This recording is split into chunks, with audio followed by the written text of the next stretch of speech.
ku menang di dalam peperangan. Ku menang atas segala setan. Haleluya, haleluya, ku menang. Bapak Ibu, kita kan sudah dimenangkan oleh Tuhan nih. Kita kalau nyanyi jangan, ku menang, jangan gitu dong. Ku menang bersama Yesus Tuhan. Oke? Siap, kita mulai lagi.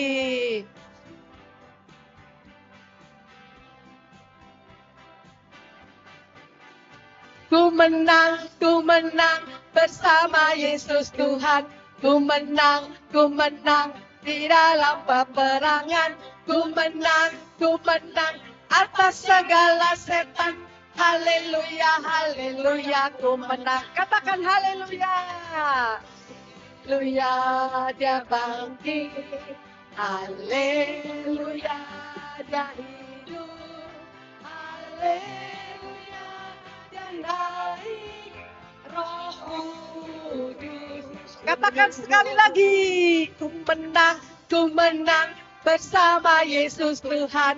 Ku menang di dalam peperangan.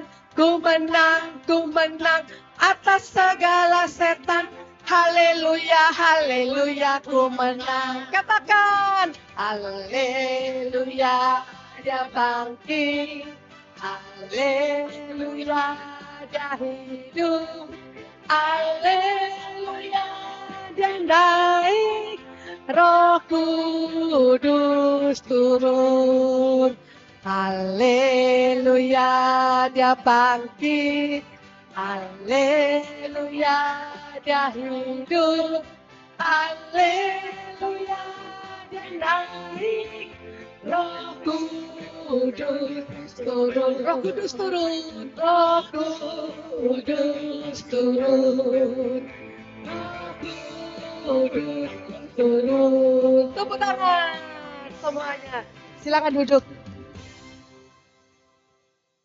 Bapak Ibu, kita hari ini sangat berbahagia sekali ya. Roh Kudus sudah turun atas kita semuanya dan terlebih kita sangat bahagia sekali loh ya karena tadi malam kita sudah mendapatkan paus yang baru. Oke, kita sangat bahagia sekali Roh Kudus telah memilih paus baru buat kita semuanya. Oke, ya. Mari sekarang kita mau menenangkan hati kita. Kita mau bersyukur karena Tuhan selalu menyertai hidup kita. Tuhan selalu mendampingi hidup kita. Dia tidak pernah meninggalkan kita. Biarlah kita mau selalu bersyukur karena begitu kasih-Nya Tuhan di dalam setiap kehidupan kita.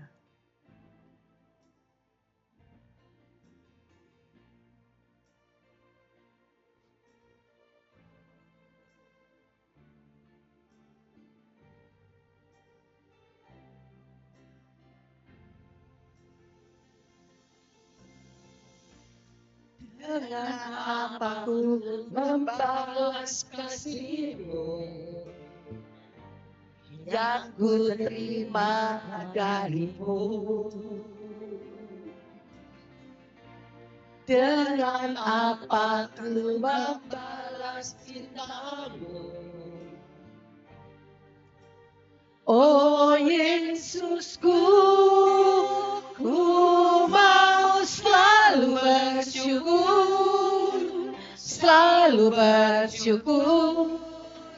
Kau Tuhan yang setia, yang selalu menopang. Ku mau selalu bersyukur. Kau Bapa-Ku yang setia. Katakan, dengan apa kita membalas kasih Tuhan? Dengan apa ku membalas kasih-Mu yang ku terima dari-Mu.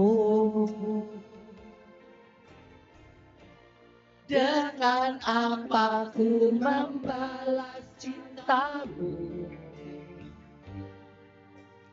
Oh Yesusku,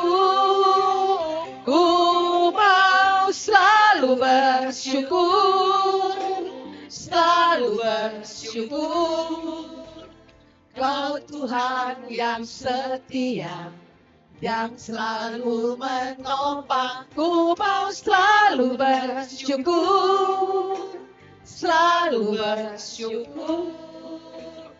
Kau Bapa-Ku yang setia, ku mau selalu bersyukur, selalu bersyukur. Kau Tuhan yang setia, yang selalu menopangku, mau selalu bersyukur, selalu bersyukur. Kau Bapa-Ku yang katakan sekali lagi, kita mau selalu bersyukur, mau selalu bersyukur, selalu bersyukur. Kau Tuhan yang setia, yang selalu menopangku, mau selalu bersyukur, selalu bersyukur. Kau Bapa-Ku yang setia, Kau Bapa-Ku yang setia, Kau Bapa-Ku yang setia. Terima kasih Tuhan, Kau Bapa yang setia. Terima kasih Tuhan, Engkau sangat setia dalam setiap kehidupan kami.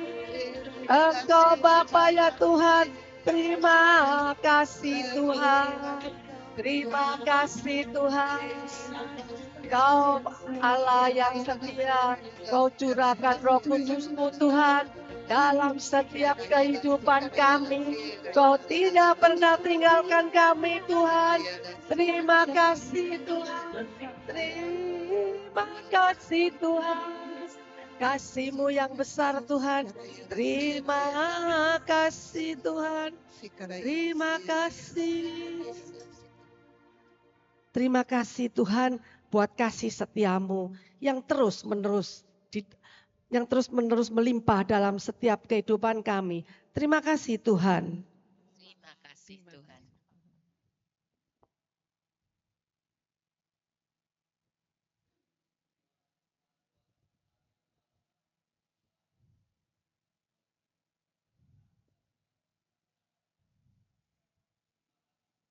Terima kasih Tuhan. Terima kasih Tuhan atas penyertaan-Mu di dalam hidup kami. Terima kasih Tuhan. Terima kasih Tuhan. Terima kasih Tuhan.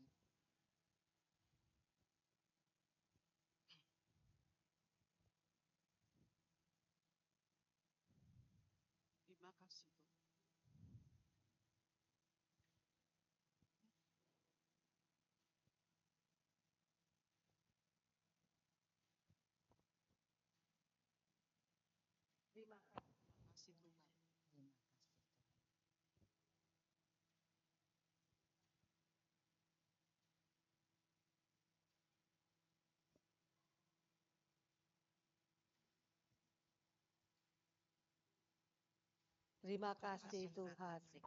Terima kasih Tuhan untuk kesembuhan yang sudah Kau berikan dengan sempurna. Terima kasih Tuhan. Terima Terima kasih kasih Tuhan. Tuhan. Terima kasih ya Yesus untuk pertolongan-Mu yang tidak pernah terlambat, selalu tepat pada waktunya. Terima kasih Yesus. Terima kasih Yesus. Terima kasih Yesus, pada pagi hari ini kami bangun dengan badan yang sehat dan kami selalu bersyukur. Terima kasih ya Tuhan. Terima Terima kasih ya kasih. Tuhan.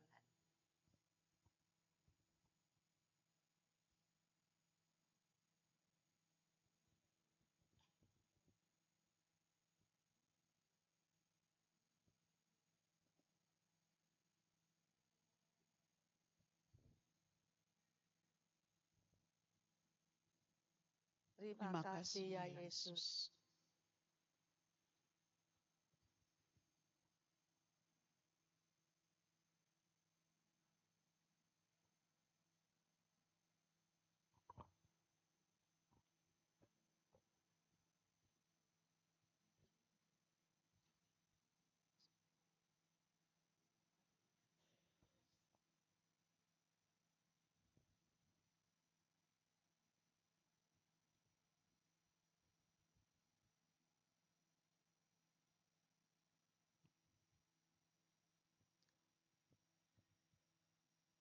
Terima kasih Tuhan buat segala pujian kami, terima kasih kami, hormat kami kepadamu ya Tuhan. Masih banyak yang belum kami ungkapkan Tuhan, tapi kami percaya Engkau sudah mengetahui isi hati kami. Dan kami percaya Engkau selalu memberkati kami ya Tuhan, dimanapun apapun yang terjadi di dalam setiap kehidupan kami. Kemuliaan kepada Bapa dan Putra dan Roh Kudus, seperti pada permulaan, sekarang, selalu, dan sepanjang segala abad. Amin. Sekali lagi Bapak Ibu sekalian, Shalom. Shalom. Selamat pagi semuanya. Pagi apa siang ya? Oh pasti pagi. Selamat pagi semuanya. Selamat pagi. Kita sungguh sangat bahagia sekali karena Kristus sudah bangkit untuk kita. Amin. Amin. Mari kita mau memuji Tuhan, kita mau katakan bahwa Tuhan sudah bangkit untuk kita. Amin. Mari kita berdiri, kita mau memuji Tuhan.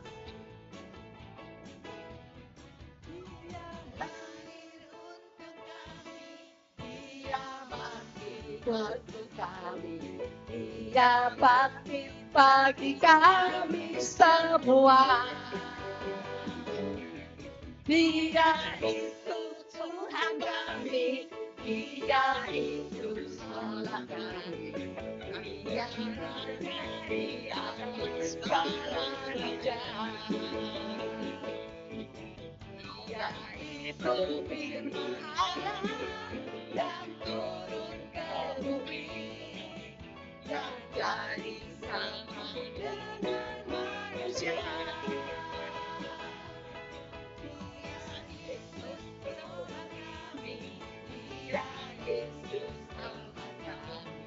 Sang penebus juru selamatku. Katakan sekali lagi. Dia lahir untuk kami, Dia mati untuk kami, Dia bangkit bagi kami semua. Dia itu Tuhan kami, Dia itu Allah kami, Dia Raja di atas segala raja. Dia itu firman Allah yang turun ke bumi, yang jadi sama dengan manusia. Dia Yesus sobat kami, Dia Yesus Tuhan kami, Sang penebus juru. Sekali lagi kita katakan dengan penuh semangat. Untuk kami, Dia mati untuk kami, Dia bangkit bagi kami.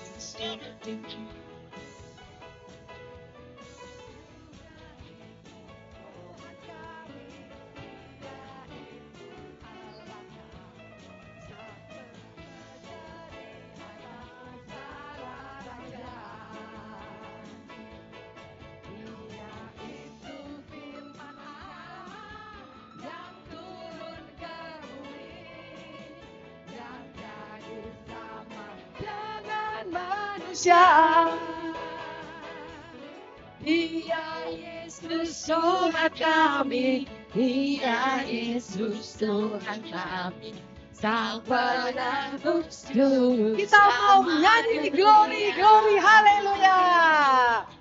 Nyanyi glory, glory, glory bagi Sang Raja. Oh nyanyi glory, glory, glory bagi Sang Raja.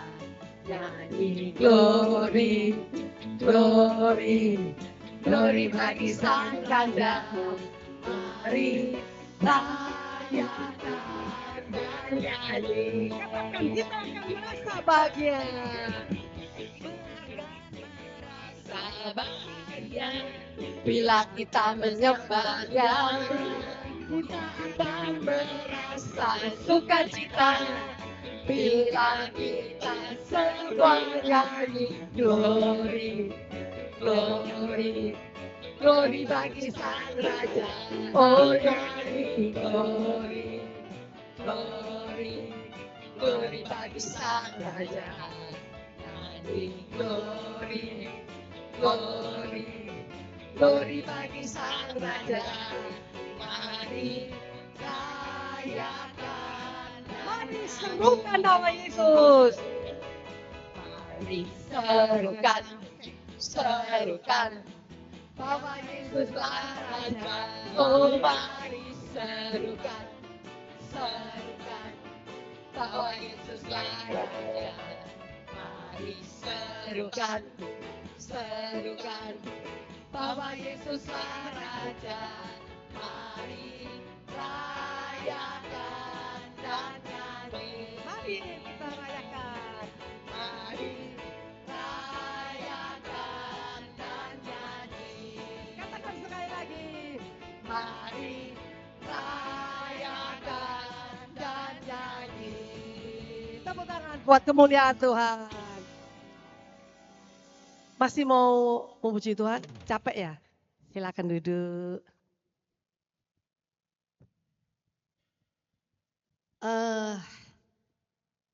Kita sebulan ya nggak ketemu, sekarang ketemu lagi. Tentunya dalam sebulan ini pasti banyak hal-hal yang apa ya, yang menyenangkan hati Tuhan, yang menyenangkan hati kita atau apa. Mari kita mau bersaksi. Siapa yang mau bersaksi? Silakan. Saya kasih kesempatan.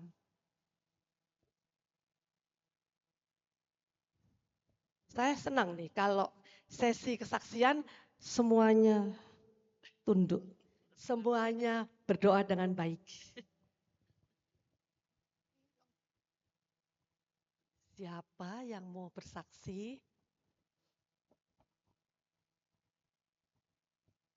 Masih belum ada ya? Kalau belum ada, saya dulu deh ya. Setelah saya, semoga ada 10 orang yang mau bersaksi. Oke. Apa ya yang mau saya saksikan ya? Jadi sebelum Lebaran,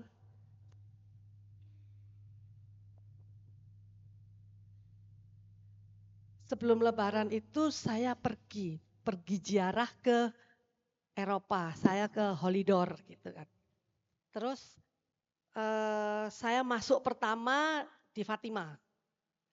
Terus teman-teman saya yang sudah pernah ke Fatima tuh melihat Aitin saya ke Fatima, terus pada bilang, nanti kalau di Fatima kamu harus berdoa dengan lutut.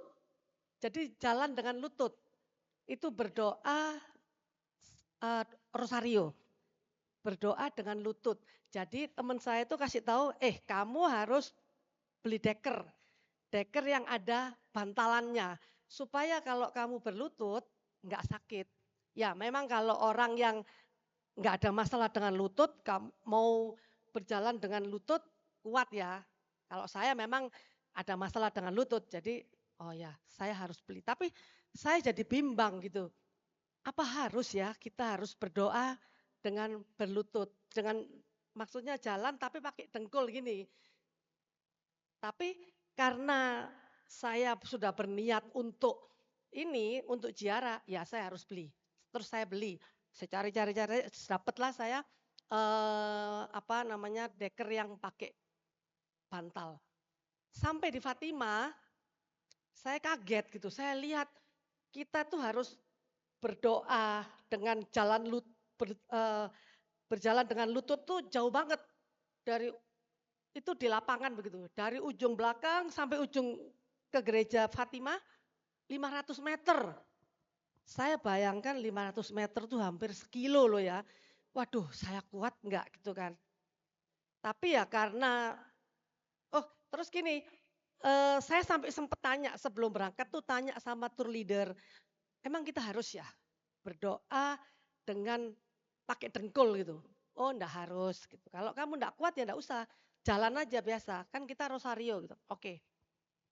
Sampai di sana, kebetulan rombongan saya itu oma-oma semua seperti ini, oma, opa gitu kan. Saya paling muda loh, Terus saya lihat, wah ada beberapa oma gitu yang jalan pakai dengkul itu enggak pakai deker.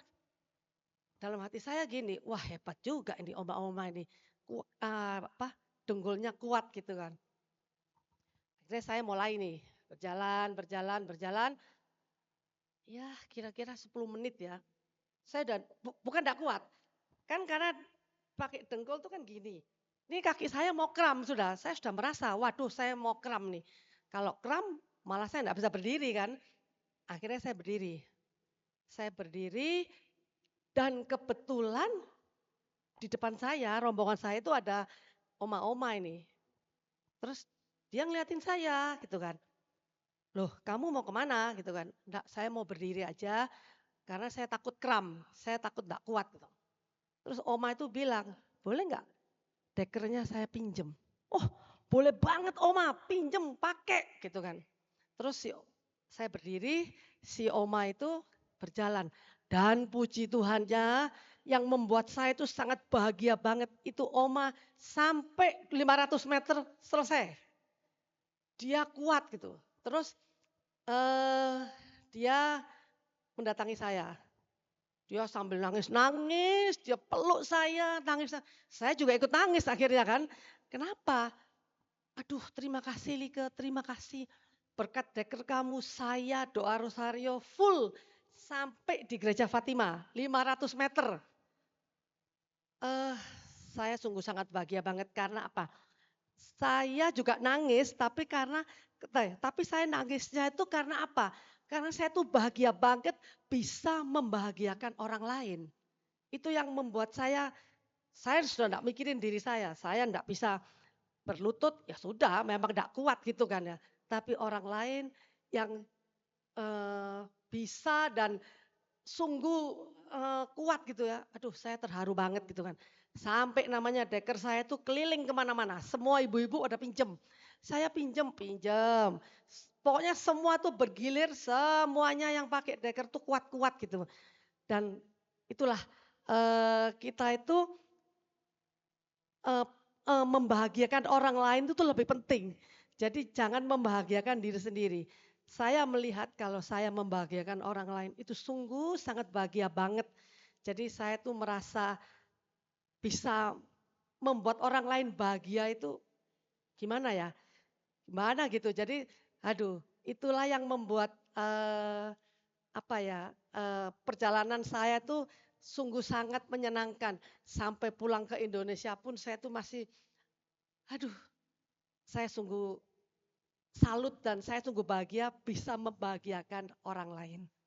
Terima kasih, itu kesaksian saya. Siapa lagi yang mau bersaksi? Siapa lagi ya? Ayo. Banyak loh pasti. Ya, siapa?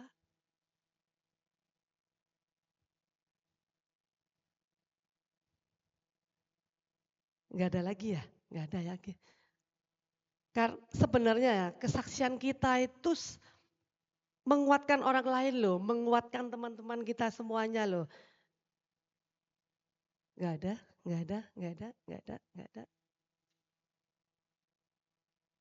Oke.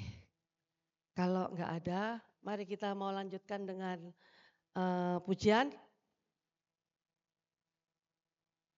Mari kita mau hening di hadapan Tuhan, kita mau menyembah Dia, kita mau rasakan kasih Tuhan, karya Tuhan yang begitu besar di dalam setiap kehidupan kita. Yang tidak pernah kita rasakan, yang kadang kita abaikan karya Tuhan itu. Kita perlu merasa sungguh sangat dekat dengan Tuhan. Karena karya-karya Tuhan itu yang sungguh menguatkan kita.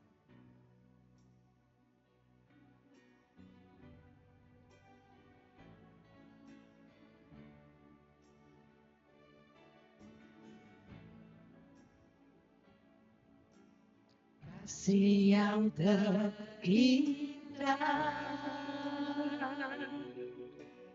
Hati yang mulia, hanya ku temukan di dalam-Mu, Yesusku. Pujian dari hatiku selalu di setiap waktu, tiada pernah berubah kasih-Mu. Karya terbesar dalam hidupku, pengorbanan-Mu yang selamatkanku. Engkaulah harta yang tak ternilai, yang ku miliki dan ku hargai. Yesus, Engkau ku kagumi.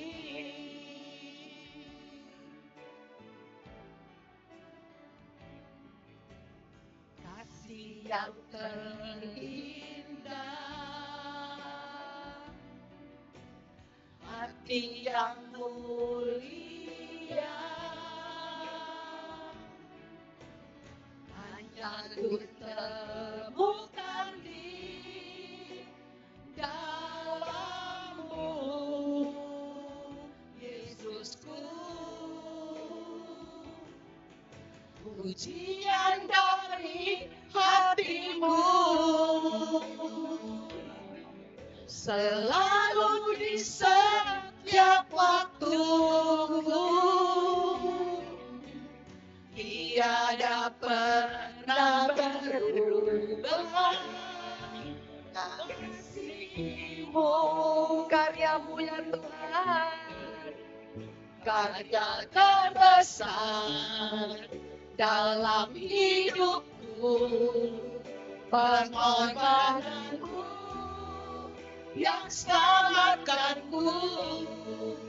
Engkaulah harta yang tak ternilai, yang ku miliki dan ku hargai. Karya-Mu ya terbesar dalam hidupku, pengorbanan-Mu yang selamatkanku.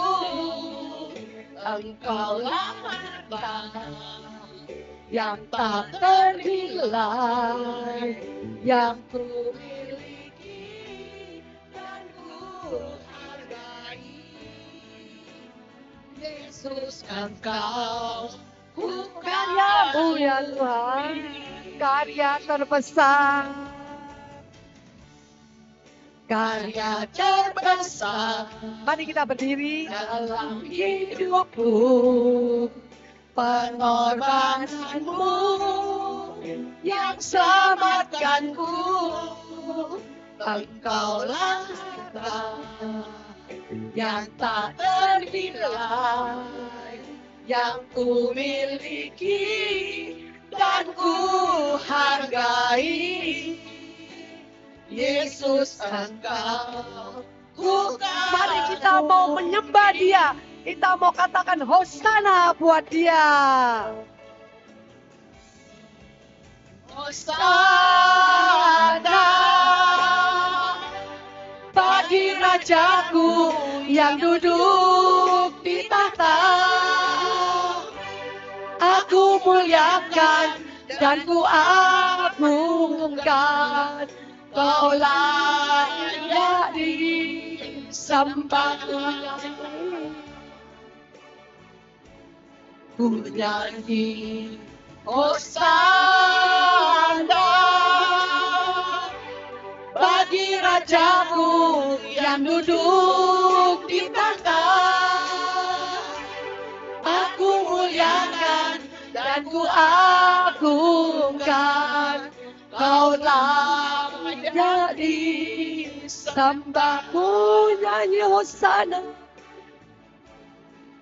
nyanyi hosana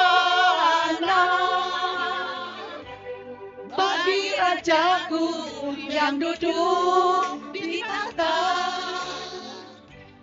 Aku muliakan dan kuagungkan, Kau layak disembah.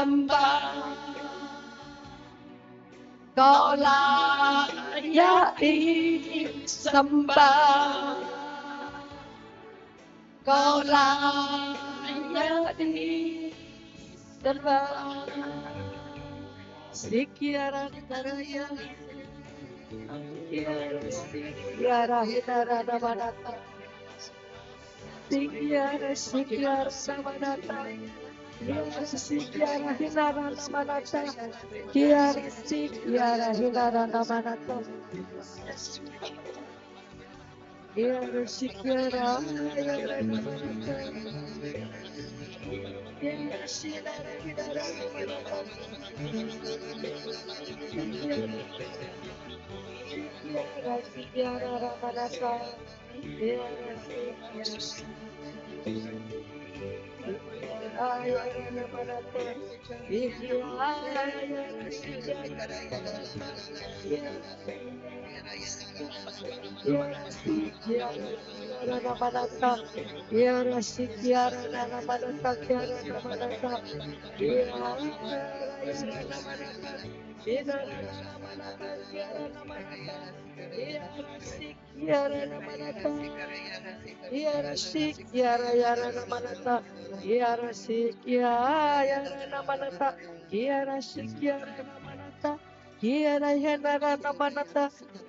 Sikiara na hinara na manata, kiara sikiana tara na manata kinatara, sikiara na manata hinara na manata, sikiara na manata sikiana tara na manata, kiara na manata kiana sikiana tara, sikiana tara na hinara na manata kinatara, sikiana tara.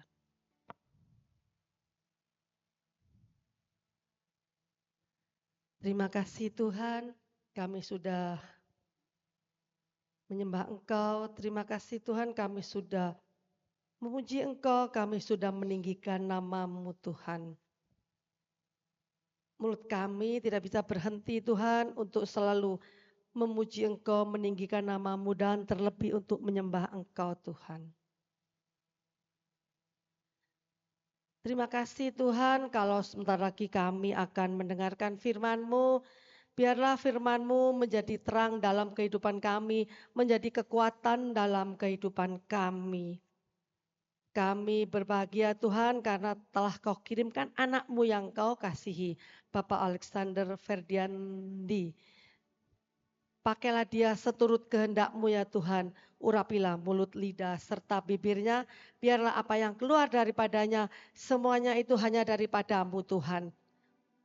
Biarlah ya Tuhan, Engkau selalu menyertai dia.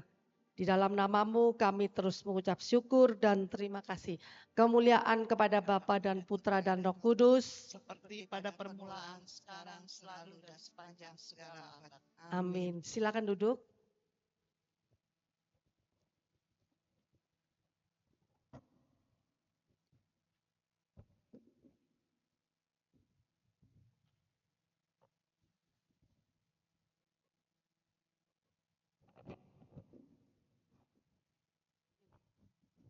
Shalom, Oma, Opa, Bapak, Ibu yang dikasihi Tuhan. Saya senang dan bangga sekali. Mungkin di tengah usia yang sudah lanjut, kemungkinan kesibukan di rumah, ngomong cucu, jaga cucu, tapi punya waktu buat Tuhan. Luar biasa bukan? Ya, bukan saya saja yang senang, Tuhan jauh lebih senang atas kehadiran Oma, Opa, Bapak, Ibu semua. Tema kita apa? Menang dalam, tapi Oma, Bapak Ibu tadi kalah loh. Waktu ditawarkan siapa yang mau bersaksi, saya percaya semua bergumul. Antara mau maju atau enggak. Betul enggak? Padahal banyak tuh kesaksian, punya pengalaman yang indah bersama Tuhan, tapi bergumul maju apa enggak ya? Aduh, ntar di depan grogi, nanti di depan nggak tahu mau ngomong apa gitu kan? Makanya jadi enggak deh, jangan takut. Kalau mau menang di dalam pergumulan, kita kalahkan dulu diri kita sendiri, kedagingan kita. Karena kita percaya semua, kalau Yesus ada di dalam kita. Amin. Mari kita sama-sama kita buka 1 Yohanes 4 ayat 4. Sama-sama kita baca ya. Ini firman Tuhan mengatakan, kamu berasal dari Allah, anak-anakku, dan kamu telah mengalahkan nabi-nabi palsu itu, sebab roh yang ada di dalam kamu lebih apa? Lebih besar daripada roh yang ada di dalam dunia ini. Kenapa roh yang ada di dalam kita lebih besar? Kok nggak ada yang tahu ya? Karena roh Tuhan itu ada di dalam kita. Bapak Ibu Oma percaya nggak bahwa kita itu sangat dikasih Tuhan. Sangat berharga di mata Tuhan. Lebih dari semua ciptaan yang ada. Tuhan gak pernah lihat masa lalu Bapak Ibu. Tuhan gak pernah lihat keadaan Bapak Ibu. Yang Tuhan tahu dia mengasihi Bapak Ibu, Oma, Opa semua totalitas. Kenapa? Karena Oma, Opa, Bapak Ibu semua diciptakan dengan tangan Tuhan. Bukan dengan firman. Pohon dengan firman. Cakrawala dengan firman. Hewan dengan firman. Tapi manusia dikatakan apa? Diambilnya debu tanah lalu dibentuk. Dahsyat enggak? Daud pernah bilang, kejadianku dahsyat karena dibentuk oleh tangan Tuhan sendiri. Maka kita menjadi ciptaan yang spesial. Bahkan lebih daripada itu, setelah kita dibentuk dikatakan apa? Allah menghembuskan nafasnya, atau ke bahasa Yunani dikatakan hefas. Jadi jelek-jelek begini ada nafasnya Allah. Keren enggak? Bangga enggak? Bangga dong. Siapa kita? Tapi di dalam kita ada roh yang besar yang bisa mengalahkan apapun juga. Jadi kalau kita tahu, kita menyadari roh kita yang ada di dalam kita begitu besar, apa yang Bapak Ibu Oma Opa takutkan di dalam menjalani kehidupan kita? Saya percaya di sini kan udah kelihatan ya, sudah punya pengalaman lah makan asam garam katanya ya. Berarti pergumulannya kan banyak ya. Dan silih berganti kan? Setuju gak? Bayangin dari Oma Bapak Ibu semua dari muda sudah banyak pergumulan silih berganti. Tapi hebatnya apa? Pagi hari ini kok ada di sini? Berarti kan menang terus tuh dalam segala pergumulan. Musim akan selalu berganti. Terus dikatakan apa? Kasih Tuhan tetap. Sudah. Apalagi yang ditakutkan? Kasih Tuhan gak pernah berubah. Dia abadi. Sekarang sampai selama-lamanya dalam hidup kita. Cuman kalau mau jujur, realita kehidupan yang kita hadapi seringkali meruntuhkan iman kita. Kalau khotbah gampang ya, tinggal ngomong, melakukannya susah. Karena realita yang kita hadapi tidak sesuai dengan apa yang kita harapkan. Firman Tuhan mengatakan roh di dalam kita lebih besar. Tapi kayaknya masalahku besar dan rumit. Bahkan seringkali kita pikir ini gak ada jalan keluarnya. Betul.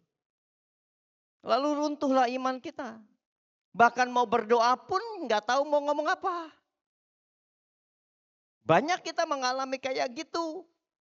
Kenapa? Karena sesungguhnya kita tidak terlalu kenal dengan Allah yang kita sembah. Kita nggak punya intens pribadi yang begitu intim, sampai kita nggak begitu kenal, sampai kita nggak ngerti cara kerjanya Tuhan. Saya punya pemain musik, anaknya umur 24 tahun sekarang.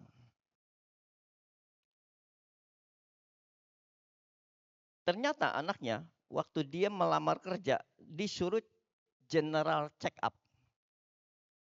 Begitu general check up, ternyata ketahuan katup jantungnya sudah mati satu.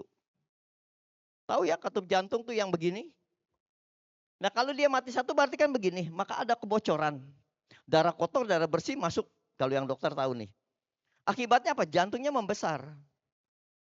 Dan itu terjadi ternyata dari dia kelas kurang lebih 4 dan kelas 3, 4 SD.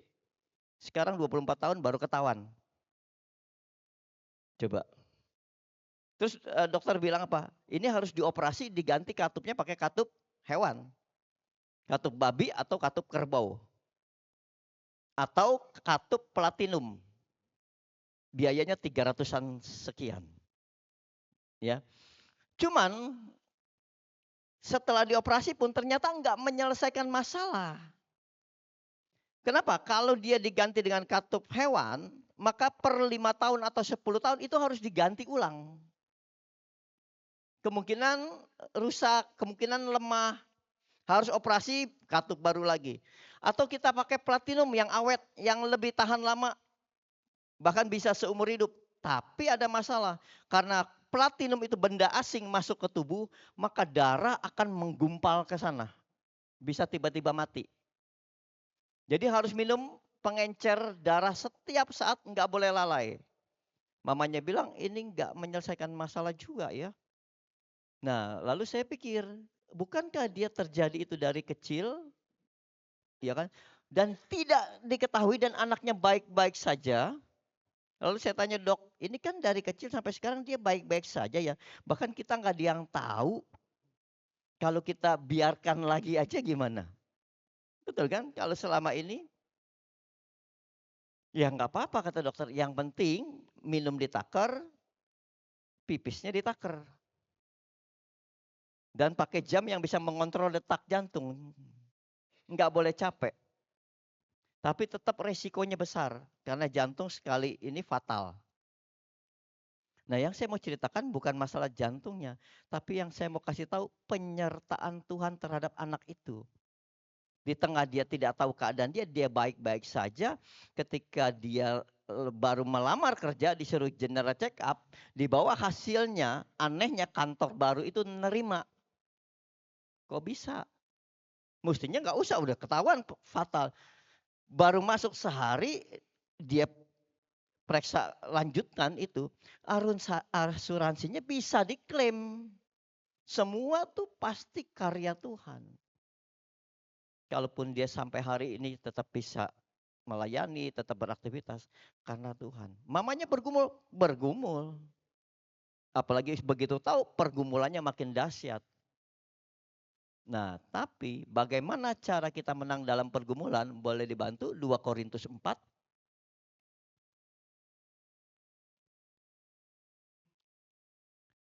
Ayat 13. Ini Paulus yang berkata, dia katakan, namun karena kami memiliki roh iman yang sama seperti ada tertulis, aku percaya sebab itu aku berkata-kata, maka kami juga percaya dan sebab itu kami juga berkata-kata. Ayat 14.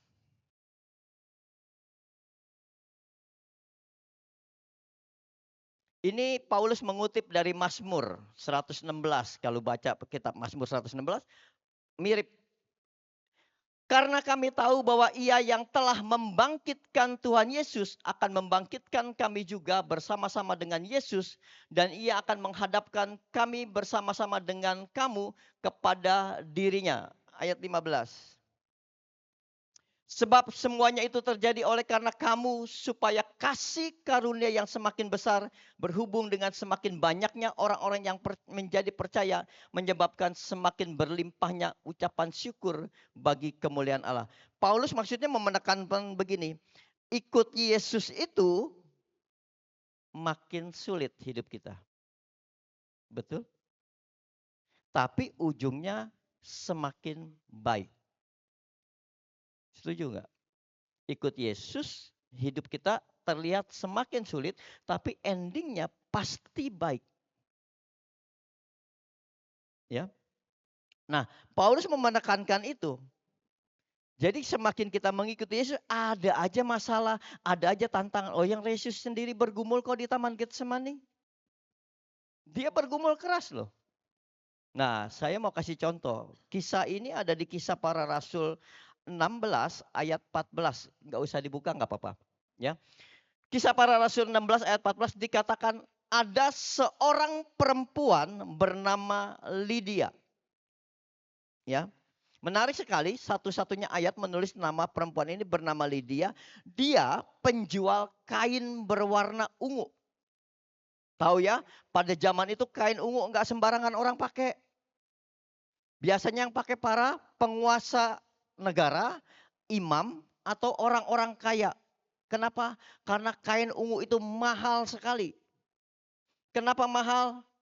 Karena kain ungu itu dihasilkan dari zat yang ada pada kerang predator. Kerang.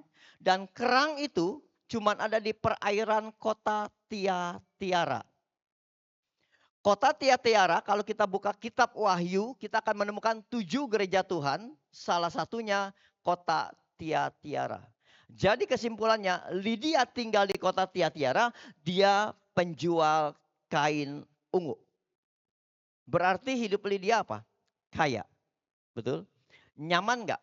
Nyaman. Orang punya duit mau keluar negeri, mau makan enak, punya semua. Betul? Hidupnya nyaman, tapi dia tidak kenal Tuhan Yesus. Sampai pada suatu saat Paulus datang ke kota Tiatira, dia mengajar, dia khotbah. Lalu Lydia tersentuh hatinya, lalu kalau kita baca ayat 15-nya, dia memberi diri dibaptis dan menerima Yesus. Ya, Lydia orang kaya, hidupnya nyaman, hidupnya baik-baik, nggak ada masalah, mendengar pengajaran Paulus, memberi diri, dibaptis, menerima Yesus Kristus, hidupnya jadi masalah, banyak masalah. Kenapa? Pertama, syarat untuk orang berjualan atau berdagang pada zaman itu, dia harus masuk yang namanya Serikat Dagang Romawi. Harus masuk serikat dagang, dia bisa jualan. Syarat untuk masuk serikat dagang cuma satu. Setahun sekali dia harus menghadap ke kuil Caesar, ada kuil. Di situ ada patung raja yang berkuasa. Pada zaman itu raja yang berkuasa adalah Raja Tiberius. Maka Lydia datang ke kuil lalu dia bilang, "Hai Raja Tiberius, engkaulah dewaku." Baru dia bisa melanjutkan dagang. Kan jadi masalah begitu dia dengar pengajaran Paulus, dia terima Yesus. Salah satu pengajaran Paulus mengatakan apa? Jangan ada ilah lain di hadapanmu. Pergumulan enggak? Pergumulan. Baru terima Yesus, dia harus mikir, waduh nggak bisa jualan, nggak ada income, dari hidup nyaman kok jadi masalah. Bergumul keras. Lalu dia bilang sama Rasul Paulus, "Rasul, boleh kali ya, cuman setahun sekali kok." Cuman setahun sekali, cuman bilang, "Hai Raja Tiberius, engkaulah dewaku." Kira-kira jawaban Rasul Paulus apa? Enggak boleh. Karena Allah kita Allah pencemburu. Jangan ada ilah lain dalam bentuk apapun. Apalagi ini datang ke patung dan mengatakan dia sebagai dewanya. Enggak boleh kata Rasul Paulus. Ya kalau enggak boleh saya enggak punya pendapatan. Terus bagaimana menjalani hidup? Boleh ya cuman setahun sekali. Kan cuman di mulut. Hati mah tetap ke Tuhan Yesus. Kita juga sering begitu kan? Gak apa-apa deh, hati mah tetap deh melekat sama Tuhan Yesus. Apapun kita lakukan demi bisnis. Bisnis kita sikut kiri sikut kanan yang penting cuan. Kan hati gak berubah tetap Tuhan Yesus. Tapi perilaku berubah enggak? Enggak. Terus kita mau menang dalam pergumulan. Susah. Kalau kita turutin kehendak daging bukan kehendak Tuhan. Yang luar biasanya, Lydia nggak peduli dengan urusan dagang. Dia mengiring Yesus. Dia ambil keputusan, dia tetap mengikut Yesus. Apapun tantangannya, apapun resikonya. Makanya namanya tertulis di Kisah Para Rasul itu. Karena boleh dikatakan pahlawan iman. Mengalahkan kepentingan pribadi, mengalahkan kenyamanan hidup. Dia tahu begitu dia mengiring Yesus, dia harus pikul salib. Orang yang berani pikul salib pasti menang atas segala pergumulan. Kenapa? Karena dia percaya roh di dalam dia jauh lebih besar dari segala apapun. Dunia boleh menawarkan hal-hal yang baik. Dunia boleh menawarkan hal-hal yang sangat nikmat. Tetapi dunia tidak bisa menahan kekekalan. Semua pasti berakhir. Tapi Yesus datang menawarkan kekekalan. Dia menang atas pergumulan. Yesus menang atas pergumulan di Taman Getsemani. Jadi pertanyaan, apakah kita bisa menang? Harusnya kita punya keyakinan menang. Kenapa? Lagunya tadi dikatakan, Yesus telah mati bagi kita di atas kayu salib untuk menebus dosa kita. Cukup nggak bagi kita? Cukup nggak Bapak Ibu? Yesus naik ke kayu salib, menebus dosa kita. Cukup? Enggak. Kalau cuma naik ke kayu salib, dosa kita doang ditebus. Tapi waktu kita datang kepada Bapa, kita belum dibenarkan di dalam Yesus Kristus. Makanya hari ketiga dia harus bangkit. Dia bangkit, dia membenarkan kita di hadapan Bapa. Cukup nggak kalau dia sudah mati, dia sudah bangkit? Belum juga. Kenapa, Oma? Belum memberi pengajaran. Belum menjadi saksi Kristus. Siapa yang mau bersaksi sekarang? Satu lagi, ini lagi. Itu loh. Kita itu dipanggil, diutus untuk menjadi saksi Kristus. Kalau cuman kita menikmati kematiannya, menikmati kebangkitannya, tapi kita enggak menjadi berkat, kita enggak menjalani perutusan kita menjadi saksi Kristus dimanapun kita berada. Terus buat apa ini kata Tuhan, kita ditebus, kita dibenarkan, tapi dia enggak jadi berkat. Panggilan kita bukan untuk kita. Panggilan kita untuk banyak orang. Saya lahir, ya. Saya lahir dimanapun saya berada, saya harus jadi berkat daripada kedua orang tua saya. Itu panggilan kita. Makanya jelas dikatakan jadilah garam dan jadilah terang. Sekarang di tengah badai, apalagi sekarang kalau kita ini medsos sangat mengerikan, berita-berita yang sulit kita terima lalu menjadi beban pikiran kita ke depan. Bergumul terus. Masih bisa nggak kita bilang Yesus baik? Yesus, kau sungguh baik. Yesus, namamu indah. Yesus, ku cinta kau selalu. Ku tinggikan, ku agungkan selamanya. Selama kapan? Apakah selama kita masih nyaman? Apakah selama kita baik-baik saja? Saya tahun 1990. Waktu lagu ini terngiang di telinga, saya senang lagu ini. Yesus kau sungguh baik. Karena keadaan saya baik-baik saja. Tapi pada tahun itu, waktu saya menyanyi, Yesus kau sungguh baik, di depan saya mama saya, jenazahnya. Masih bisa gak?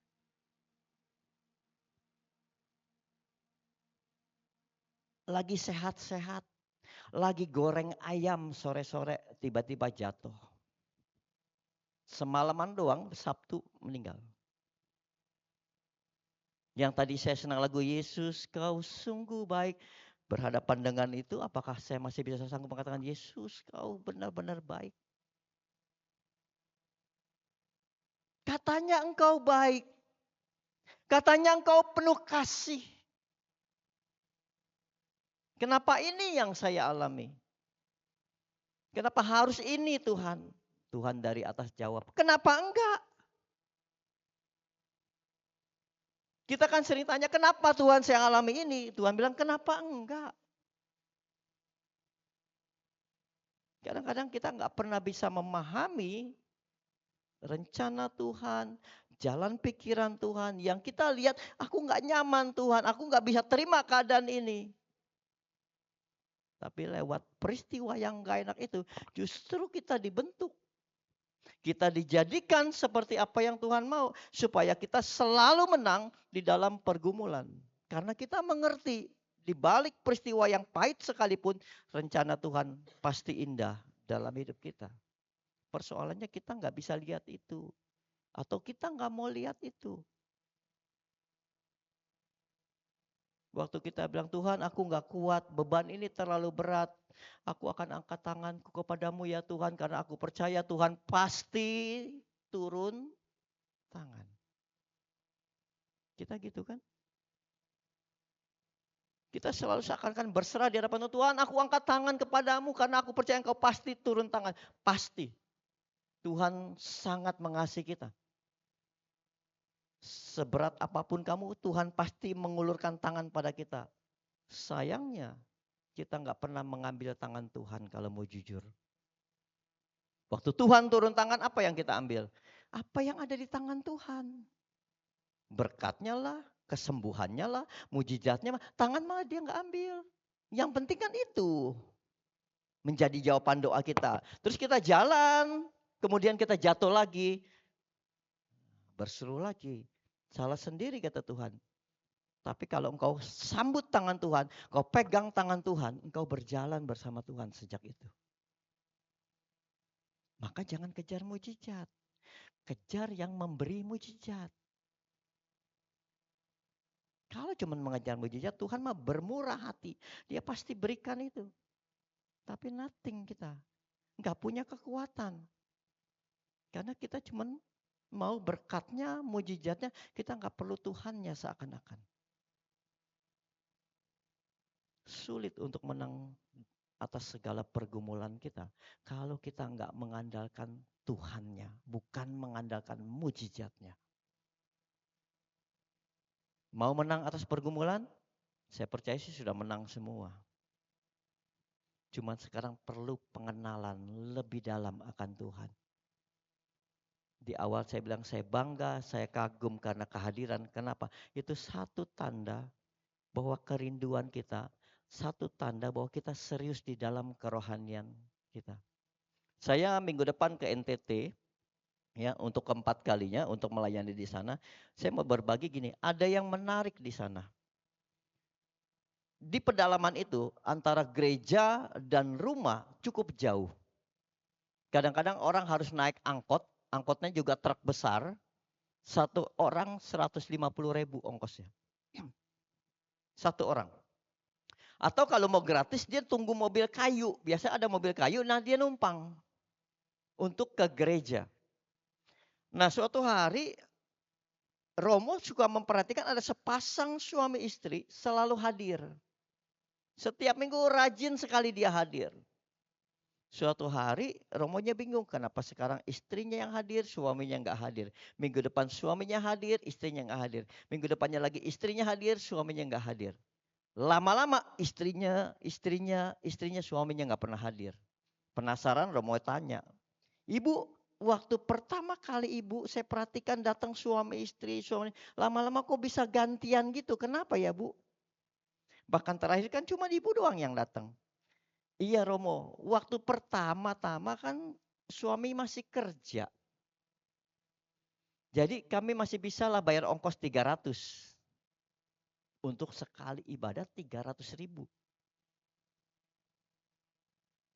Terus lama-lama suami nggak kerja lagi. Jadi gantian Romo. Hari ini saya, minggu depan suami. Terus jadi nanti kalau saya yang ke gereja, saya pulang, saya harus ceritain tuh sama suami, Romo tadi khotbah apa? Firmannya apa? Minggu depan suami yang pergi, suami pulang, dia harus ceritain ke saya. Romo ngomong apa, firmannya apa. Nah, terakhir kenapa cuman ibu?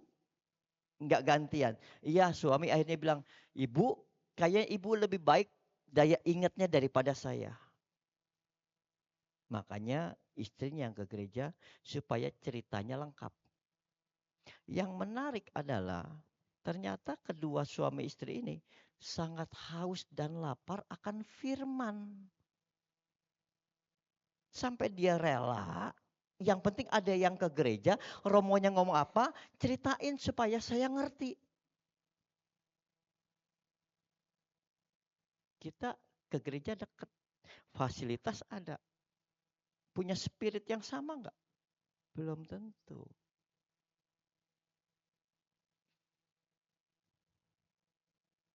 Belum tentu kan? Saya dengar nih ya, di Yakobus Jumat Agung kemarin ada yang berantem di parkiran. Habis Jumat Agung, habis mendengar paseo, sampai dipisahin satpam. Urusan parkir. Lah tadi ngapain di gereja 2 jam lebih? Mana ngantri mau masuk? Setor muka. Ya kan? Jangan. Kita rugi sendiri, buang-buang waktu. Udah ngantri mau masuk susah. Ke gereja cuman denger, udah yang penting udah ibadah nih. Pulang udah jadi manusia yang sama. Nggak ada perubahan. Terus di gereja ngapain? Makanya sampai ada seorang ibu bilang gini, Romo saya mau keluar nggak mau lagi ke gereja. Kenapa? Di gereja aduh.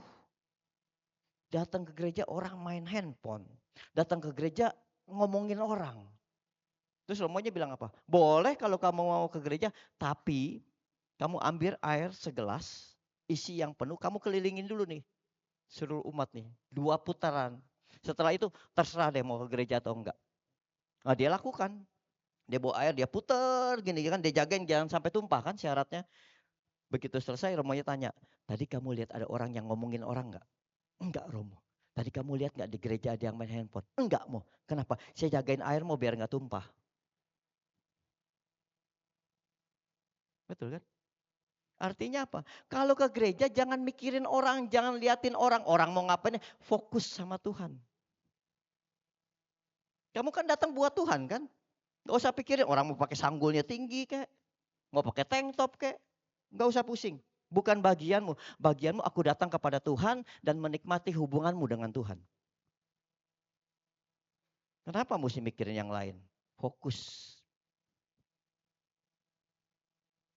Kalau fokus kita benar, semua di sekitar kita, mau dia seperti apapun, tetap harusnya jadi berkat buat kita. Sayangnya kita gagal fokus. Pikiran kita tuh menuntun kesibukan. Iseng aja tuh. Lihat kiri, lihat kanan. Datang gini hari udah mau komuni baru datang. Tuh senang tuh kayak gitu. Iya kan? Kenapa kita nggak nice di depan Tuhan? Aduh Tuhan, masih untung dia datang Tuhan. Tuhan senang loh. Kayak gini senang makanya. Kursinya hampir penuh, nanti kursi yang dilipat turunin lagi, perbanyak lagi. Nggak muat bilang Romo tempat udah nggak muat nih PD, perluas lagi. Iya kan? Tugas siapa? Bukan tugas tim, tugas kita semua. Karena itu panggilan kita. Tuhan perintahkan kita untuk, karena aku percaya, aku berkata-kata. Sekalipun apapun tantangan keadaanku, sekalipun sakit, aku tetap berkata-kata. Berkata-kata apa? Berkata-kata tentang Injil, keselamatan dan kebangkitan. Kematian dan kebangkitan. Injil kan cuma itu isinya. Kita jadi saksi Kristus. Makanya kalau tadi dibilang, siapa yang mau bersaksi? Saya. Kalau tadi saya boleh angkat tangan, saya angkat tangan. Cuman pulang malam kita. Terlalu banyak kan? Sebetulnya jujur di dalam kehidupan kita terlalu banyak apa yang Tuhan kerjakan dalam hidup kita. Sayangnya terlalu pelit untuk kita berbagi. Karena kita gagal menaklukkan rasa malu, gagal menaklukkan. Saya juga nggak pernah berpikir nih saya bisa berdiri di sini. Apalagi kalau ke NTT, aduh kok bisa ya saya sampai di sini, nggak pernah. Saya kelas SMP, kelas 2, kelas 1 naik kelas 2 pasti ada siswa baru masuk dong. Ada satu cewek cakep. Rambutnya pangrok kalau tahu dulu. Saya suka banget. Saking sukanya, tiap pagi 6:30 masuk pada jam 7.10 sudah nongkrong di gerbang sekolah cuman sekedar pengen lihat dia masuk nggak ya. Iya, itu setiap hari kalau dia masuk udah seneng. Ntar gimana caranya supaya PDKT bisa dapetin, cari informasi nomor teleponnya, cari rumahnya di mana. Sampailah kita jadian. Makanya kalau anak-anak rajin sekolah, wah jangan-jangan punya pacar tuh di sekolah. Rajin ke sekolah, terus dari jam 7.10 sampai jam 1.15, 1.20 bubar. Dalam kebersamaan itu kita senang kok, ke kantin bersama, senang banget. Pulang sampai rumah jam 3 udah kepikiran lagi. Ambil sepeda goes sampai rumahnya. Enggak berani ke rumahnya. Dari jauh aja asal udah lihat gentengnya kayaknya seneng. Betul nggak? Ini pengalaman nih, jangan bohong. Iya kan? Kalau kita jatuh cinta, kita maaf kayak orang blow on. Iya kan? Apapun dilakukan. Pertanyaan saya, kenapa sama Tuhan yang katanya Bapak Ibu jatuh cinta, enggak sampai titik itu? Apa? Mau datang PD aja masih bergumul keras kayaknya. Iya kan? Pulang gereja boro-boro mikirin balik lagi ke gereja, enggak. Masih di gereja aja udah mikirin tuh, somai di depan masih ada enggak tuh? Jangan-jangan udah kehabisan, aduh ramah banget sini Romo homilinya. Masih di dalam gereja loh. Boro-boro mau pulang pengen balik lagi ke gereja, kangen sama Tuhan. Enggak. Betul enggak? Sehari Bapak Ibu berdoa berapa kali? Ayo, berapa kali kita sehari berdoa? 3 kali, kayak minum obat Bu. 5 kali, nih kayak tetangga, 5 waktu. Waktu saya tanya berapa kali Bapak Ibu sehari berdoa, no dari ujung sana sampai ujung sini, otaknya mikir. Bangun tidur, terus ngitung tuh. Ya, makanya ada yang jawab 5, ada yang jawab 3. Pertanyaan saya, di Alkitab tulis nggak berapa kali? Tuhan suruh nggak berapa kali? Kenapa ngitung? Enggak ada yang mengharuskan sekian kali. Karena doa itu bukan keperluan. Doa itu relasi, sebuah hubungan. Semakin kamu intens banyak berdoa berarti kamu semakin banyak membangun relasi dengan Tuhan. Semakin kamu banyak membangun relasi dengan Tuhan, kamu semakin kenal pribadinya, tahu kesukaannya, tahu ketidaksukaannya. Kenapa Bapak Ibu bisa kenal banget sama pasangan? Karena bergaul intim setiap hari, ketemu setiap hari. Bahkan yang udah tua mungkin, udah bosen, ya kan? Tapi kan tahu kan dia nggak sukanya ini nih, dia sukanya ini nih.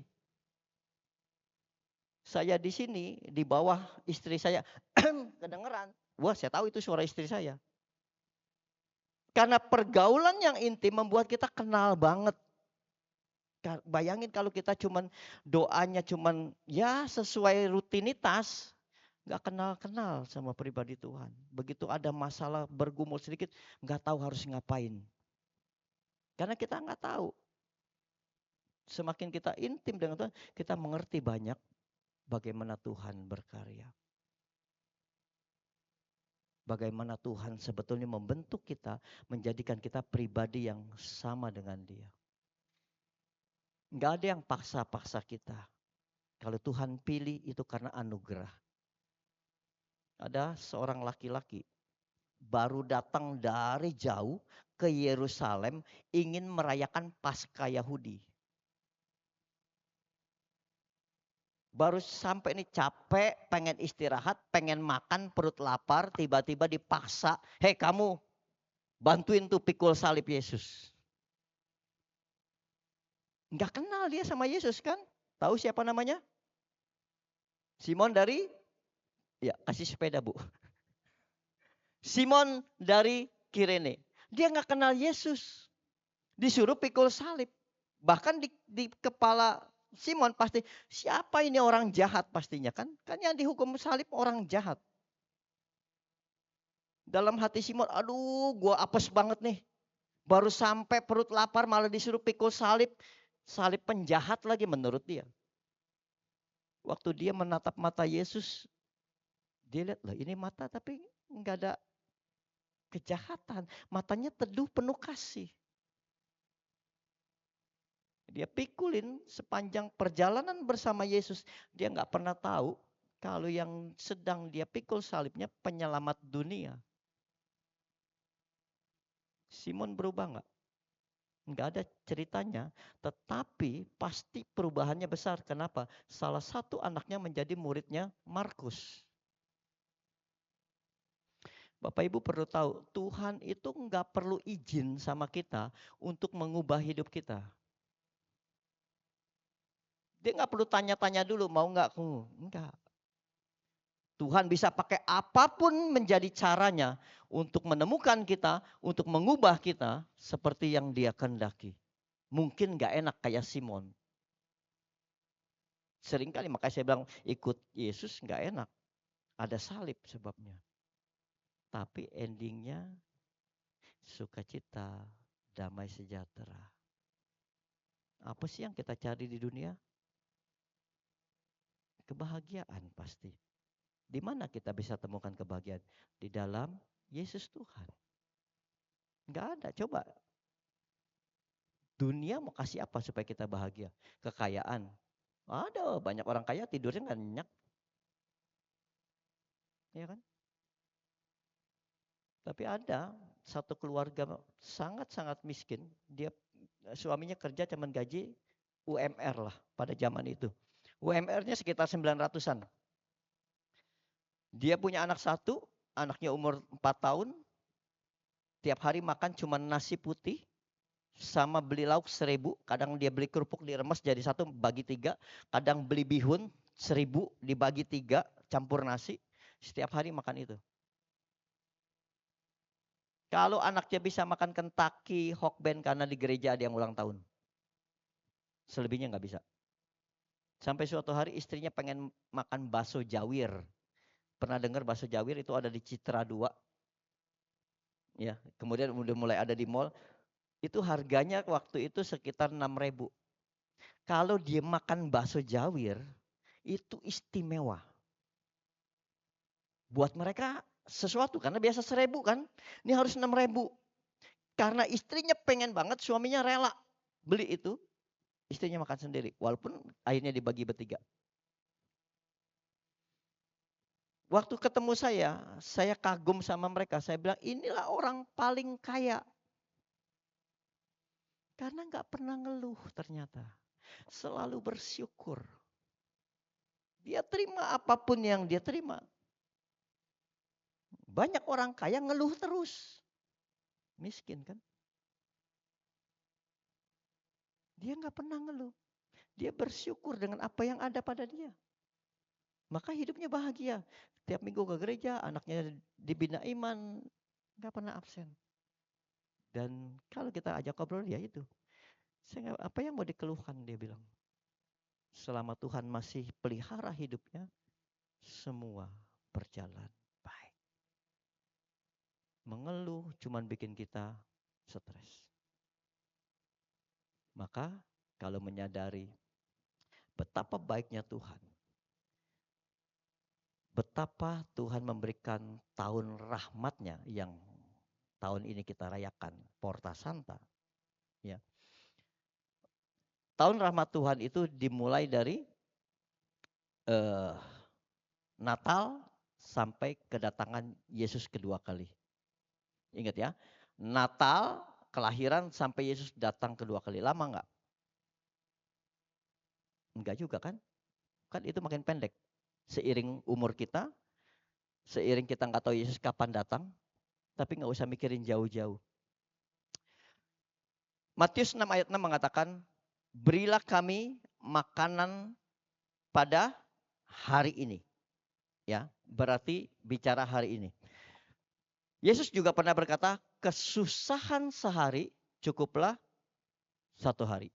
Supir angkot juga pernah berkata, hari ini bayar, besok gratis. Suka dong ngelihat ada slogan kan, hari ini bayar, besok gratis. Itu pesan loh. Jangan coba-coba besok datang mau gratis, tetap aja bayar. Betul? Karena bicaranya hari ini. Berarti yang Tuhan mau pertanyakan kepada kita, hari ini Bapak Ibu mau buat apa untuk hidup? Dari bangun tidur, siapa yang udah bersyukur? Makanya kalau ada WL suka nih. Apa kabarnya? Jawabnya luar biasa. Apa kabarnya? Baik. Padahal belum tentu, jujur. Orang lagi banyak pergumulan, banyak masalah. Kita di-push ngomong baik dan luar biasa. Secara psikologi nggak boleh. Kita sedang membodohi diri, menipu diri. Tapi dengan rohani kita bilang, kan perkataan iman. Maka jawabannya kurang tepat kalau ditanya, apa kabarnya? Bersyukur sama Tuhan kalau sampai hari ini aku ada sebagaimana aku ada. Betul? Maka pagi-pagi bangun, Tuhan aku bersyukur aku masih menikmati hari yang baru, nafas hidup yang baru, melihat keluarga masih sehat-sehat. Aku bersyukur Tuhan, sertai aku sepanjang hari ini. Begitu malam mau tidur, Tuhan terima kasih ya penyertaan-Mu sempurna atasku. Besok ku serahkan hidupku padamu. Mengisi hari-hari penuh dengan ucapan syukur. Enggak ada pergumulan yang kita enggak bisa lewati. Enggak ada kita takut oleh karena pergumulan. Enggak.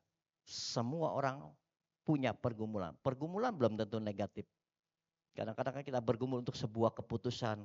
Ketika anak yang di luar negeri, mama kesini ya jagain cucu. Kita mikir tuh, kalau gua kesana suami sama siapa? Bergumul kan? Maka bawa di dalam doa, percaya penyelenggaraan Tuhan, pasti baik ke sana, baik ke sini. Makanya perlu pengenalan akan Tuhan. Amin. Boleh? Yesus kau sungguh baik. Saya jujur nggak pernah tahu Bapak Ibu datang ke tempat ini dengan segala pergumulan apapun. Saya percaya nggak ada orang yang nggak punya pergumulan, nggak ada orang yang nggak punya masalah. Semua punya masalah. Ya. Seringkali justru orang datang dengan segala sakit penyakit. Maka saya sulit sekali kalau sudah lansia tuh saya bilang semua sehat, sehat jawabnya. Tapi ada aja lah, namanya udah tua, organ tubuh pasti tidak berfungsi sesuai dengan yang kita kehendaki. Karena usia. Itu nggak bisa kita tolak semua baik. Tapi bagaimana kita menyingkapi apa yang terjadi dalam kehidupan kita. Itu yang membuat kita sehat. Ada oma datang sama saya, doain dong. Udah lama nih lutut sakit. Kalau udah jongkok gak bisa bangun. Banyak kan? 6 bulan didoain, gak ada perubahan. Jadi intensi yang masuk ke saya, oma itu sama. Sampai akhirnya saya telepon, oma doanya ganti ya. Saya ke rumah deh. Rumahnya di Taman Alfa, Kebonjeruk. Saya ke rumah, ketemulah oma itu. Ganti ya oma, doanya enggak kesembuhan. Tuhan yang mengenal hati oma ini, Tuhan ubah hatinya. Tuhan berikan hatinya penuh sukacita dan damai sejahtera. Sekalipun lututnya enggak sembuh. Karena sepanjang intensi, sepanjang hari, sepanjang tahun, sepanjang bulan, yang dipikirin, aduh ini lutut, ini lutut. Damai sejahtera enggak? Enggak. Tapi waktu doa, Tuhan berikan hati yang damai sejahtera. Dia coba mensyukuri situasi keadaannya. Nggak sampai 3 bulan dia bisa jongkok bangun. Dia nggak minta kesembuhan setelah itu. Dia cuma bilang, Tuhan beri aku hati yang penuh damai sejahtera. Hati yang damai sejahtera mengantar kita pada imun kita yang baik, metabolisme kita yang baik, membuat kita sehat jasmani. Organ tubuh juga bekerja. Minggu-minggu terakhir saya mengajarkan banyak oma-oma bilang begini. Saya juga lakukan kok. Pagi-pagi saya bangun, saya bilang, jantungku, terima kasih ya sudah nemenin aku sampai hari ini. Tetap sehat dong supaya kita bisa sama-sama menyelesaikan pekerjaan Tuhan. Paru-paruku, kan gak ada salahnya kita berterima kasih sama organ tubuh kita loh. Saya ucapkan itu. Mungkin buat orang yang gak ada kerjaan, enggak. Saya tulus mengucapkan kepada organ-organ tubuh saya.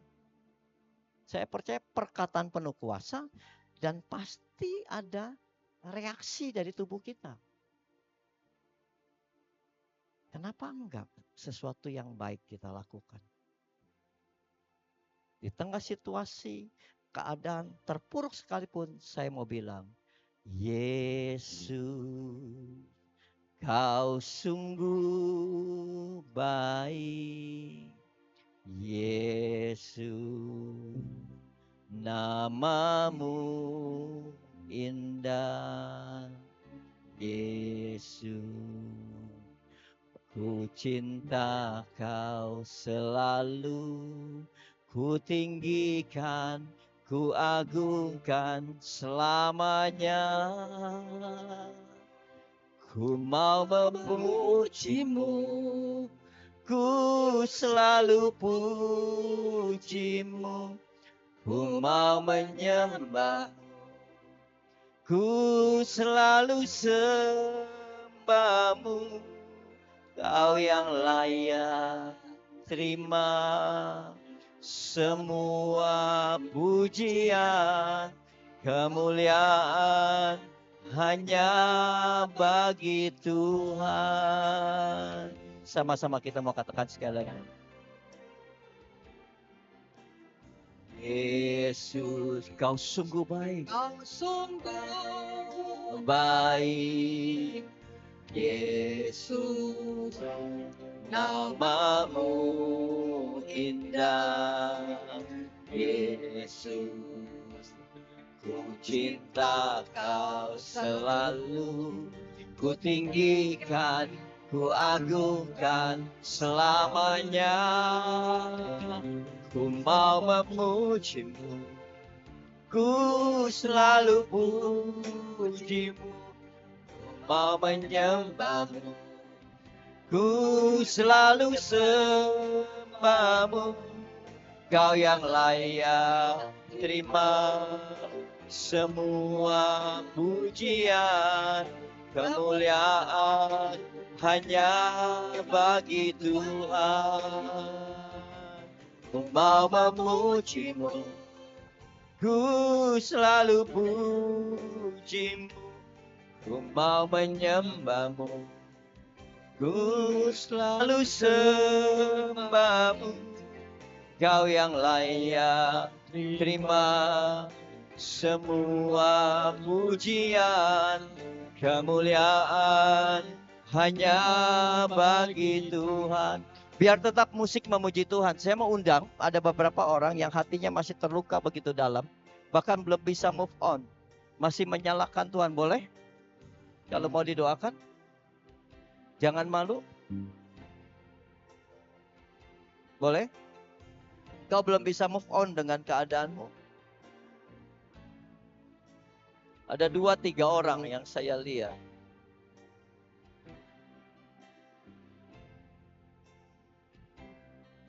Memujimu.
Ada lagi?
Mari kita teduhkan hati kita tundukkan kepala, kita sama-sama berdoa untuk intensi doa-doa kita. Bapa di dalam surga, kami datang kepadamu ya Tuhan. Engkau Allah yang tahu, Engkau Allah yang mengetahui setiap hati dan pribadi kami masing-masing. Bahkan Engkau mengenal cerita tentang kisah hidup kami. Tuhan, di hadapan kami telah banyak tertulis intensi doa Tuhan. Permohonan-permohonan, ucapan syukur, masalah keluarga, masalah pekerjaan, usaha, masalah anak, apapun itu Tuhan. Kami boleh serahkan ini dalam tangan kasih Tuhan. Karena kami percaya Tuhan punya jawaban tersendiri atas setiap mereka yang telah menuliskan intensi-intensi doa ini Tuhan. Maka biarlah semuanya itu Tuhan, penuh dengan berkat kasih dan anugerah-Mu ya Tuhan. Kami serahkan ini dalam tangan kasih Tuhan. Kami juga berdoa buat mereka yang hatinya penuh dengan permohonan, hatinya penuh dengan keinginan dan pengharapan. Kami serahkan mereka juga ke dalam tangan kasih Tuhan. Apapun yang menjadi kerinduan dan pergumulan akhir-akhir ini Tuhan.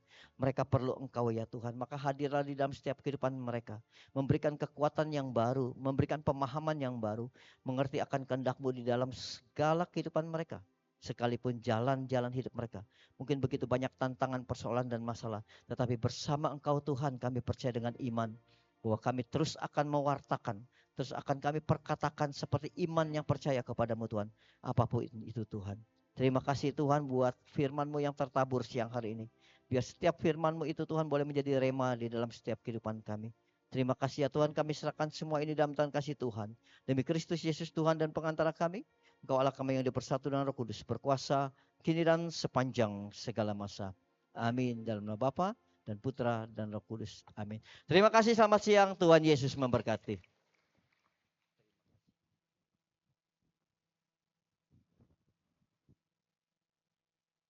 Terima kasih buat Bro Andi, saya panggil Andi, buat firman-Nya yang begitu indah, yang terus menguatkan kita semuanya. Marilah kita tetap mau berdoa, kembali kami mengucap syukur kepadamu ya Tuhan, karena kasih-Mu yang tidak pernah habis-habisnya dalam kami. Kini saatnya kami akan memberikan yang terbaik buat Engkau ya Tuhan. Berkatilah tangan-tangan yang akan memberikan persembahan, biarlah semuanya ini menjadi berkat untuk kerajaan-Mu di surga. Dimuliakanlah Tuhan kini dan sepanjang masa. Amin.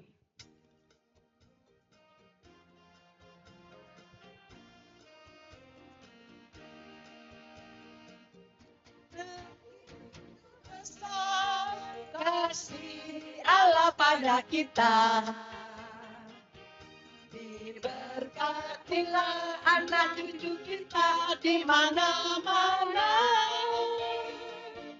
Tuhan mengubah miskin dan menjadikan kaya, yang merendahkan dan meninggikan juga. Bahagialah bagi orang yang percaya, anak cucunya pasti tidak akan meminta-minta. Karena Allah menggenapi firman-Nya, tiada yang mustahil bagi orang percaya. Mari sekarang kita mendengarkan pengumuman. Terima kasih Ibu Like. Shalom. Wah, suaranya masih cuma 2-3 orang nih. Saya mau lihat. Bapak Ibu, Opa Oma masih semangat nggak? Shalom. Nah, ini baru 1000 orang ya. Selamat siang Opa, Oma, Bapak, Ibu, Saudara-saudari yang sudah hadir pada siang hari ini. Terima kasih kami ucapkan kepada Opa, Oma ya yang sudah hadir ya pada siang hari ini. Terima kasih juga kepada Bapak Alexander Ferdiandi S. Terima kasih Bapak atas pewartaannya, begitu menguatkan kami semua ya. Semoga Pak Alexander selalu diberkati, keluarga, pekerjaan, terutama kesehatan Bapak, agar pelayanannya selalu bertumbuh dan menjadi berkat banyak orang, menjadi garam dan terang. Terima kasih Bapak Alexander. Kepada tim pujian yang dipimpin oleh Ibu Like dan tim, terima kasih. Kepada pemain keyboard Ibu Liliana, kepada petugas multimedia LCD dan YouTube Ibu Uniati, kepada Southman Bro Alvin, terima kasih.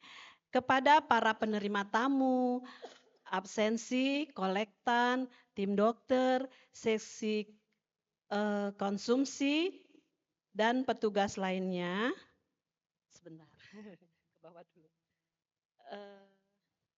Ya, tim konsumsi dan kepada para donatur, terima kasih. Tuhan Yesus memberkati. Satu lagi kepada Ibu Uni Steph dan Ibu Christine Halim yang telah memimpin Rosario tadi. Terima kasih, Tuhan Yesus memberkati pelayanan Bapak Ibu semua. Ada beberapa pengumuman. PDPKK Lansia bulan depan Jumat tanggal 13 Juni 2025 pukul 10 waktu Indonesia bagian Barat bersama Ibu Lani Pola dengan tema lepas dari kebiasaan buruk. Mungkin ada ya. Tempatnya seperti biasa di aula lantai 4 Gedung Pastoral Santo Yakobus. Di tempat ini ya Bapak Ibu, Opa Oma. Bagi umat yang ingin didoakan secara pribadi, dapat menghubungi Ibu Vince atau Ibu Christine Halim sesudah PD selesai. Bagi umat yang mau berbagi konsumsi yang akan dibagikan ke umat PD, dapat menghubungi Ibu Lince atau Ibu Vanio.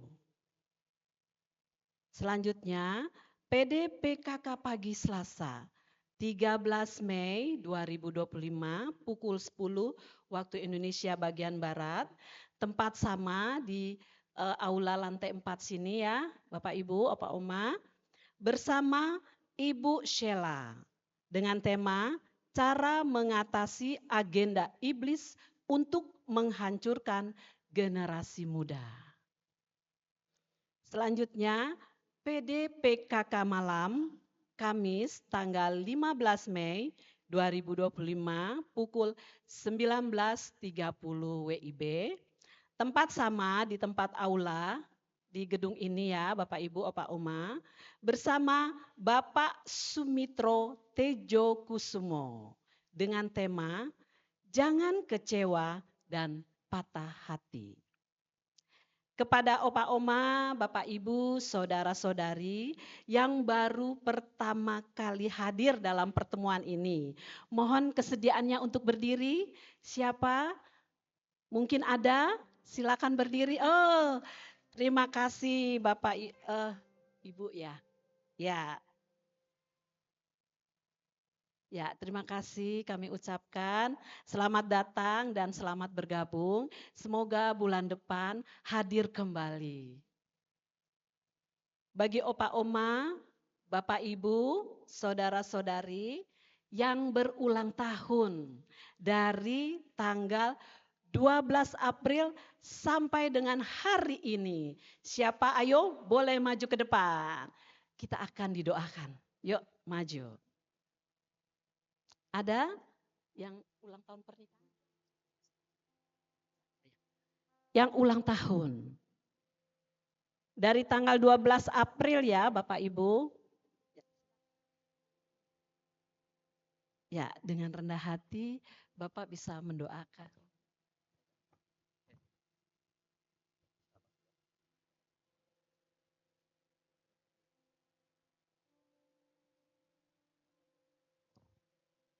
Bapak Ibu yang terkasih, mari sama-sama kita berdiri, kita berdoa bagi mereka yang berbahagia, yang boleh merayakan ulang tahun. Mari kita buat tanda kemenangan Kristus dalam nama Bapa dan Putra dan Roh Kudus. Tiada henti kami mengucap syukur ya Tuhan, untuk rahmat, kasih dan anugerah-Mu yang Kau limpahkan kepada setiap kami. Terlebih untuk sahabat-sahabat kami ya Tuhan, mereka yang berulang tahun hari ini ya Tuhan. Kiranya kasih karunia Tuhan menambahkan kesehatan mereka, sukacita, kebahagiaan, dan panjang umur kepada mereka. Apapun yang mereka sedang rencanakan, kami percaya Tuhan turut campur tangan. Dan Tuhan akan memberikan yang terbaik di dalam setiap kehidupan mereka. Tuhan, ini anak-anak-Mu Tuhan. Tuhan boleh pakai leluasa seturut hatinya Tuhan. Mereka siap untuk menjadi alat-Mu Tuhan. Pun mereka Tuhan utus. Untuk itu Tuhan kami serahkan mereka. Seperti Engkau tambahkan usia, Engkau juga pasti tambah-tambahkan berkat-berkat mereka. Terima kasih Tuhan demi Kristus Yesus Tuhan dan pengantara kami. Kaulah kami yang bersatu dengan Roh Kudus, berkuasa kini dan sepanjang segala masa. Amin. Happy birthday to you. Gitu doang.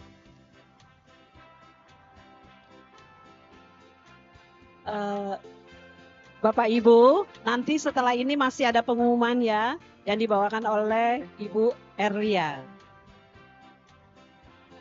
Birthday to you, happy birthday to you, happy birthday, happy birthday, happy birthday to you, happy birthday to you.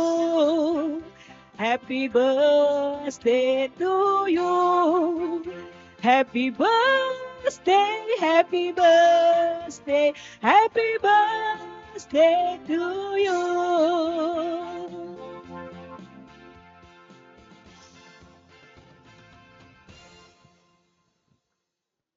Bapak Ibu silakan duduk. Masih ada tambahan satu pengumuman ya. Silakan. Terima kasih. Shalom, Oma, Opa, Ibu, Bapak, dan teman-teman yang terkasih. Saya akan memperkenalkan koordinator baru kita yang terpilih pada tanggal 3 Mei 2025. Dan untuk periode 2025 sampai 2028. Saya akan panggilkan, siapa ya? Ibu Lili Budiman.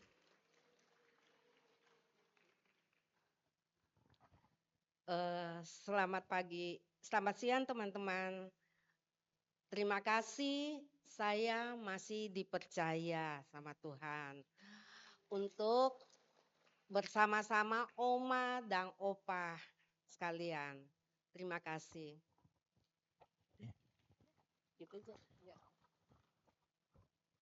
Baik, terima kasih. Inilah koordinator kita yang baru. Stok lama ya sebenarnya, tapi terpilih kembali. Terima kasih, Tuhan memberkati. Mari. Bapak Ibu sekalian yang terkasih, marilah sekarang kita mau menyelesaikan persekutuan doa pada siang hari ini. Kita mau berdoa penutup. Silakan berdiri.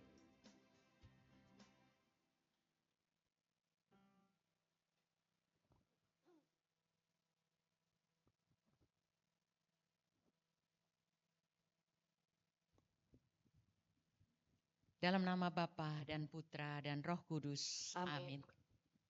Tuhan Yesus yang Maha Baik, kami sungguh bersyukur, terima kasih ya Yesus untuk kasih-Mu, untuk penyertaan-Mu dan bimbingan-Mu dari pagi hingga siang ini. Kami juga bersyukur, terima kasih Engkau telah mengutus anak-Mu yang Kau kasihi, Pak Ferdiandi, yang telah menyampaikan sebagian daripada firman-Mu. Kiranya Tuhan, Engkau memberkati Pak Ferdiandi di dalam seluruh pelayanannya, juga keluarganya, sehingga banyak orang boleh diselamatkan melalui pewartaannya.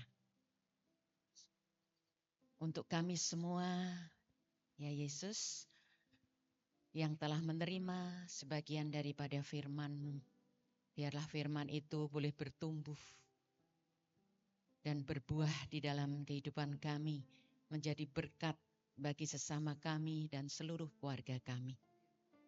Utuslah Roh Kudus-Mu, ya Bapa, untuk kami semua sehingga kami mampu untuk melakukan apa yang menjadi kehendak-Mu. Dan kami juga mampu untuk mencari Engkau sebagai Allah penyelamat kami. Bukan mencari mujizat-Mu ya Tuhan. Sehingga kami dapat berjalan bersama Engkau dan selalu menang di dalam setiap pergumulan. Terima kasih Tuhan. Kalau sebentar lagi kami akan pulang ke rumah kami masing-masing. Kiranya Tuhan Engkau utus malaikat-Mu untuk melindungi kami semua hingga kami selamat sampai di rumah dan ke tempat tujuan masing-masing kami. Doa ini kami panjatkan hanya di dalam Yesus, Tuhan dan Juru Selamat kami. Untuk menghormati Bunda Maria dan untuk mengucap syukur atas doa-doa yang Bunda Maria senantiasa naikkan untuk kami semua. Mari kita memuji Dia dengan segenap hati kita.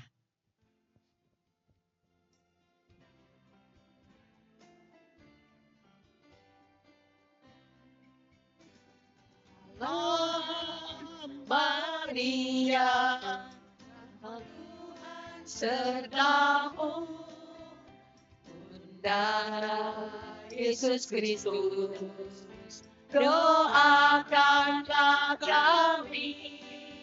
Salam Maria, Engkau Bunda Gereja, lindungilah kami. Doakan putramu. Salam Maria, Ratu surga dan bumi, terpujilah Engkau di sepanjang masa. Terpujilah Engkau di sepanjang masa. Terpujilah Engkau di sepanjang masa. Dalam nama Bapa dan Putra dan Roh Kudus. Amin. Amin. Selamat siang, selamat bertemu lagi 1 bulan yang akan datang. Terima kasih.